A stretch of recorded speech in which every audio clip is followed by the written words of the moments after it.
भाजपा किसान मोर्चा प्रदेश महामंत्री व पूर्व विधायक जाट का आकोला में भव्य स्वागत। चित्तौड़गढ़ जिले के आकोला से जहां कपासन विधानसभा क्षेत्र के पूर्व विधायक बद्री लाल जाट को भारतीय जनता पार्टी किसान मोर्चा का प्रदेश महामंत्री बनाए जाने पर आकोला क्षेत्र के प्रसिद्ध सांडेश्वर महादेव मंदिर परिसर में एक भव्य स्वागत समारोह का आयोजन किया गया। कार्यक्रम के दौरान कपासन विधानसभा क्षेत्र के सैकड़ों कार्यकर्ताओं, जनप्रतिनिधियों, पूर्व जनप्रतिनिधियों और पार्टी पदाधिकारियों ने ढोल नगाड़ों की गूंज के साथ पूर्व विधायक जाट का आत्मीय स्वागत किया।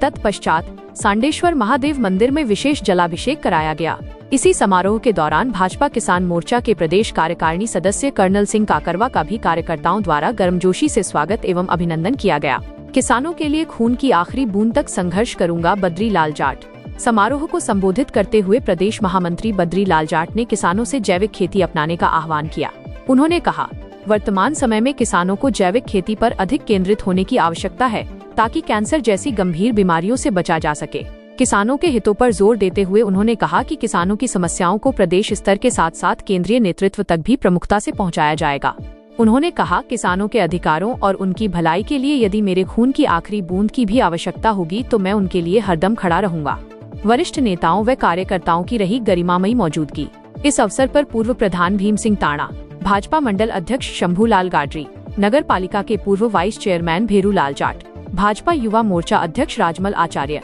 पूर्व पार्षद बंसीलाल रेगर, पूर्व वार्ड पंच चंद्र प्रकाश यादव, भाजपा नेता भगवती लाल सेन, समाज सेवी गोपाल तेली, पूर्व मंडल अध्यक्ष पिंटू छिपा, पूर्व पंचायत समिति सदस्य प्रतिनिधि शोभा लाल जाट सहित कई जनप्रतिनिधि, पार्टी पदाधिकारी, पूर्व पदाधिकारी एवं कार्यकर्ता बड़ी संख्या में उपस्थित रहे। कार्यक्रम का सफल संचालन गिरी गोस्वामी द्वारा किया गया। एक्सिकोर न्यूज 79 में आपका स्वागत है। मैं हूं शोभा लाल जाट आपके साथ। इस वक्त हम मौजूद हैं चित्तौड़गढ़ जिले के आकोला क्षेत्र के सांडेश्वर महादेव मंदिर प्रांगण में, जहां हमारे बीच में नवनियुक्त भारतीय जनता पार्टी किसान मोर्चा के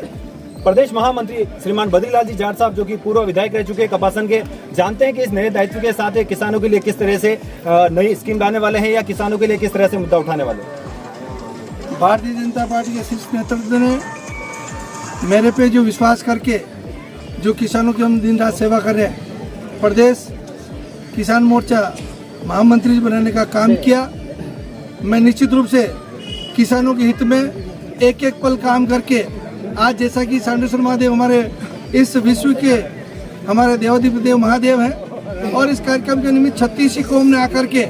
इसमें भीम सिंह जी बाबू जी है, हमारे मंडल के अध्यक्ष हैं, दाताश्री हैं, इसके साथ साथ सभी सरपंच साहिबान हैं, जिला परिषद सदस्य हैं, सभी व्यापारी हैं, हमारे किसान पटेल हैं, सभी किसानों के अलग अलग जो वर्ग है, महिलाएं हैं, पुरुष हैं, सब ने आकर के जो शानदार जानदार जो स्वागत किया, ये मेरा नहीं है, ये हमारे आकोला की क्षेत्र की जनता का स्वागत करने का काम किया, जिनके लिए हम सदैव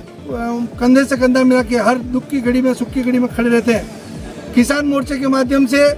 हमारे किसानों में खेती के नवाचार करते हुए, जैविक खेती के माध्यम से और किसानों के नवाचार करके किसान की आमदनी दुगनी हो और इसके साथ साथ आने वाली जो भयंकर एक जो बीमारी है जिसको अपन कैंसर बोलते हैं, इस समस्या का किसान के घर में प्रवेश ना हो, इसके लिए जैविक खेती के माध्यम से उनको निश्चित रूप से प्रशिक्षण की बात हो या उनको बताने की बात हो या समझाने की बात हो। आज के 4-5 दिन पहले मैं जब भानियाखेड़ी में आया था तो स्वतः जब किसानों को हमने रिक्वेस्ट किया, 9 काश्तकारों ने मन से 4 जनात को साक्षी मान करके स्वेच्छा से उन्होंने लिख के दिया कि आज के बाद हम आने वाले समय में जो गेहूं की फसल होगी, 9 काश्तकारों ने जैविक खेती करने का जो संकल्प लिया। इसी तरह गांव-गांव, ढाणी-ढाणी जा करके हम किसानों को समझाने का प्रयास करेंगे और जो महामारी है उससे किसानों को बचाने का काम करेंगे। इसी के साथ किसानों के लिए यूरिया की बात हो चाहे डीएपी की बात हो, कोई कमी नहीं आने देंगे, पर किसान को कैसे बचाएं इसके लिए भी हम प्रयास करेंगे। इसके माध्यम से एपीओ खोलने की बात हो और नए नवाचार करने की बात हो, चाहे डेयरी में दूध के भाव बढ़ाने की बात हो, चाहे अनुदान के 5 रुपए दिलाने की बात हो, चाहे किसान मुख्यमंत्री सम्मान निधि के नाम से किसानों के पैसे में खाते और पैसा और बढ़ाने की बात हो, प्रधानमंत्री सम्मान किसान निधि के माध्यम से किसानों को और सुविधा देने की बात हो। कुल मिलाकर ताना बाना ऐसा बुनेंगे कि किसान के चेहरे पे मुस्कुराहट है और बिचौलियों से और भ्रष्टाचारियों से किसानों को बचाने का काम करेंगे, उनको राह दिखाने का काम करेंगे। माननीय केंद्रीय गृह मंत्री जी ने बड़ा दौरा था, उसमें आपकी मुलाकात हुई थी, किस तरह से किसानों के लिए आपने मुद्दा? आज माननीय इससे भारतीय जनता पार्टी के ही नहीं, पूरे भारत के जो चाणक्य कहलाते हैं, और हमारे HM साहब जिसको गृह मंत्री बोलते हैं, सहकारिता मंत्री हिंदुस्तान के हैं, उन्होंने जब मुझे आके कहा बद्री जी क्या है, तो मैंने उनको अपने शब्दों में कहा कि आपने जो सहकारिता का जो बीजारोपण किया है, आज़ादी के 80 साल बाद भगवान दया से मोदी जी ने पहली बार सहकारिता का अलग से मंत्रालय बना करके अमित शाह जी को केंद्रीय सहकारिता मंत्री बनाया। उनके मन में एक टीस है कि किसान के चेहरे पर मुस्कुराहट लाए, तो उन्होंने जैसे ही भगवान इस मंत्रालय को संभाला, आमूल चूल परिवर्तन हुआ। ताना बाना बोल के माननीय मुख्यमंत्री जी ने उसको पानी देने का काम किया, उसको खाद और भगवान जैसे अच्छे उर्वरक देने का काम किया। और हमारे राजस्थान के इस चित्तौड़ की माटी के लाल गौतम जी दख ने उसको सहकारिता मंत्री के माध्यम से उसकी रख रखाव और उसको संवर्धन करने का काम किया। निश्चित रूप से उनकी भावना पे हम खरा उतर के